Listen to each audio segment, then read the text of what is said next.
et bienvenue au principe 20. Ne vous arrêtez jamais d'évoluer. Nous sommes habités par un désir permanent d'apprendre, de grandir et de nous développer. Nous voulons aller au-delà de ce que nous sommes déjà. Lorsque nous cédons à cette envie de nous améliorer sans cesse, nous nous destinons à une vie de réussite et de grande satisfaction. Chuck Gallosi, un autre. Les gens disent de moi que je suis un perfectionniste, mais ce n'est pas le cas. Disons que je suis plutôt appliqué. Je peaufine mon travail jusqu'à ce que j'en sois satisfait. Ensuite, je passe à autre chose. James Cameron, réalisateur du Titanic, de la série de Terminator et récipiendaire d'un Oscar. Au Japon, le terme utilisé pour désigner l'amélioration continue qui ne prend jamais fin est Kaizen.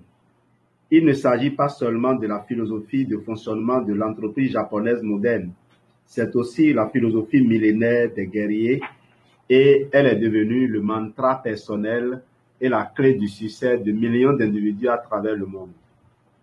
Les gens qui réussissent exceptionnellement bien tout ce qu'ils entreprennent, que ce soit dans les affaires, le sport ou les arts, cherchent constamment à s'améliorer. Si vous voulez connaître davantage de succès, vous devez toujours vous demander comment pourrais-je faire encore mieux, être plus efficace. Est-il possible d'augmenter notre marge bénéficiaire? Comment ajouter plus de passion à mon travail? L'étourdissante valse du changement. Dans le monde moderne, une certaine amélioration est nécessaire simplement pour ne pas se laisser dépasser par le rythme rapide du changement. De nouvelles technologies émergent presque chaque mois. Des techniques manufacturières innovatrices sont mises au point régulièrement.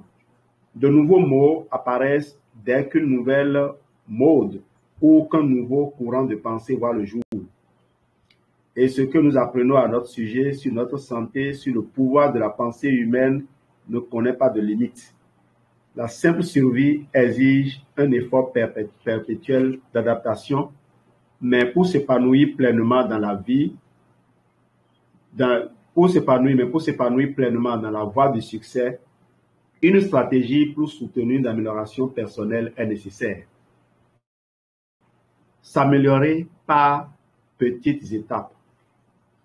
Dès que vous vous mettez en marche pour acquérir des compétences, modifier votre comportement, améliorer votre vie familiale ou professionnelle, le fait de débuter par de modestes étapes augmente considérablement vos chances de succès à long terme.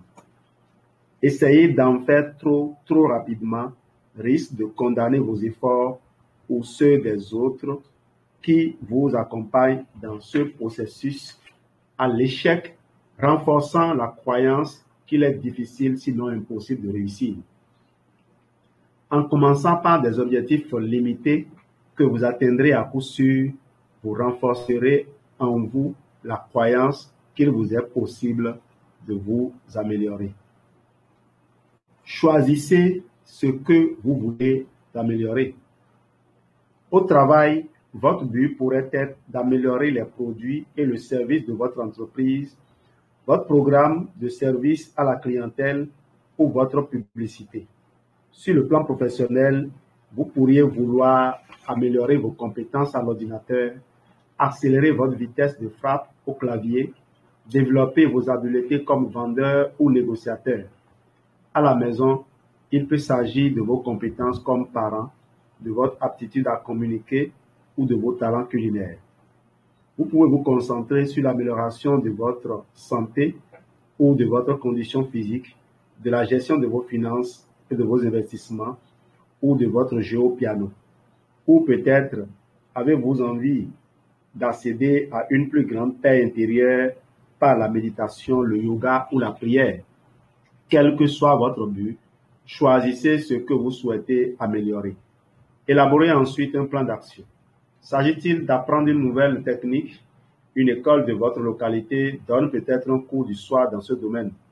Si vous désirez vous impliquer davantage dans votre communauté, vous pouvez offrir de travailler bénévolement quelques heures par semaine. Pour persévérer dans votre engagement de toujours chercher à progresser, demandez-vous chaque jour qu'est-ce que je pourrais ou que pourrions-nous améliorer aujourd'hui? Qu'est-ce qui pourrait être mieux fait qu'auparavant? Ou pourrais-je apprendre de nouvelles techniques ou cultiver de nouvelles compétences? Si vous faites cela, vous entreprendrez le merveilleux voyage que représente une vie de progrès et de réussite. Vous ne pouvez pas brûler les étapes. Celui qui cesse de s'améliorer cesse d'être bon. Oliver Cromwell, politicien et soldat britannique, 1599-1658. Une des réalités de la vie est que les grands progrès exigent du temps. Ils n'arrivent pas du jour au lendemain. Mais parce que tant de produits et de services aujourd'hui promettent la lune immédiatement, nous en sommes arrivés à attendre en toute chose une gratification instantanée et nous nous décourageons si elle ne survient pas. Cependant, si vous vous engagez à apprendre quelque chose de neuf tous les jours et à devenir juste un peu meilleur chaque fois, alors, avec le temps, vous atteindrez votre but. Devenir un maître est une affaire de longue haleine. Vous devez pratiquer, pratiquer, pratiquer. Pour polir vos compétences, vous devez les mettre constamment en application et parfaire sans relâche votre technique. Cela prend des années avant d'acquérir la profondeur et l'envergure qui produisent l'expertise, l'intuition géniale et la sagesse. Chaque livre que vous lisez, chaque cours auquel vous assistez et chaque expérience que vous vivez sont autant de pierres ajoutées à l'édifice de votre carrière et de votre vie. Ne soyez pas pris au dépourvu en étant mal préparé le jour où la chance de votre vie viendra frapper à votre porte. Assurez-vous d'avoir fait tous vos devoirs et d'avoir poli votre savoir-faire.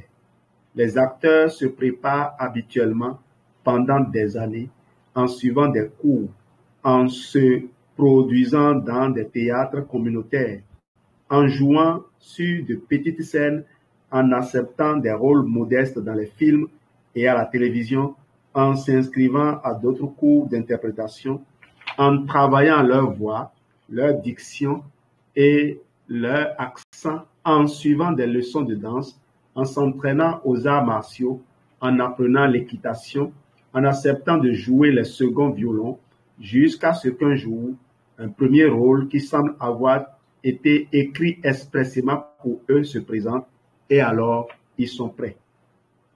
Les grands joueurs de basketball apprennent à lancer le ballon de chaque main, perfectionnent inlassablement leurs coups francs et les paniers de 3 points. Les artistes tentent des expériences avec divers médias. Les pilotes d'avion s'entraînent dans un simulateur afin de parer à toutes les situations d'urgence imaginables.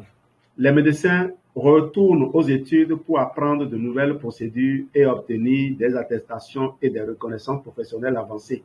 Tous ces professionnels sont engagés dans un processus d'amélioration continue et constant. L'infime marge qui sépare les grands. Au basketball professionnel, la plupart des joueurs maintiennent une moyenne au bâton. Non, au baseball, Au baseball professionnel, la plupart des joueurs maintiennent une moyenne au bâton de 250, ce qui représente un coup sûr à toutes les 4 présences au marbre en moyenne. Si en plus de maintenir une telle régularité, un joueur se débrouille bien en défensive, il peut espérer faire une belle carrière dans les ligues majeures. Si notre athlète atteint la marque de 300, soit 3 coups sûrs par séquence de 10 présences au bâton, il acquérera un statut de vedette. À la fin de la saison, seule une douzaine de joueurs sur les milliers qui évoluent professionnellement auront atteint ce niveau d'excellence. Ils sont reconnus comme des joueurs exceptionnels, reçoivent des contrats de plusieurs milliers de dollars et participent à de lucratives campagnes publicitaires. Pourtant, la différence entre les très grands joueurs et les joueurs moyens n'est que d'un seul coup sûr de plus par séquence de 20 essais. Un joueur qui possède une moyenne de 250 frappe 5 coups sûrs en 20 présences au marbre. Le frappeur de 300 en réussit 6. Il ne suffit que de ce tout petit surcroît de performance pour passer de statut de bon joueur à celui d'étoile. Merci, ce sera tout pour ce principe 20. Et le dernier point vous rappelle bien le livre 1 degré, le degré supplémentaire. À 99 degrés, l'eau bout. À 100 degrés, non, à 99 degrés, l'eau est chaude. À 100 degrés, elle bout et émet de la vapeur. Et avec la vapeur, on peut faire tourner une locomotive. Et cette locomotive peut entraîner des dizaines de tonnes de personnes sur de longues distances. Merci de faire l'effort supplémentaire pour encourager les personnes qui vous motivent, ces personnes qui ne sont que les envoyés de Dieu pour vous aider à réaliser vos accomplissements. On va passer